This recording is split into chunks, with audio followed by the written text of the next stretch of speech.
Hello. Today's declutter secret is don't wait for spring. We don't do spring cleaning anymore. We just declutter all year long, and once we're done decluttering, we deep clean all year long.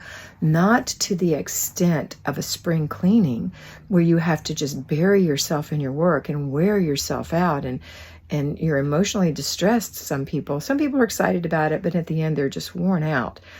That is not what we do. We don't wait for spring. We declutter every day. We declutter for 15 minutes, 4 times a week. So if you're a payroll, that means 1 hour on Saturday, 15:30, 45 an hour. If you're an at-home homemaker, it's 15 minutes on Monday, Wednesday, Thursday, and Friday. 15 minutes you are throwing away, giving away, putting away. I gave you a challenge earlier, and that was to at least get rid of 5 things a day. I continue to challenge you to do that, and also celebrate when spring comes that you are not going to do spring cleaning ever again. Make it a great day.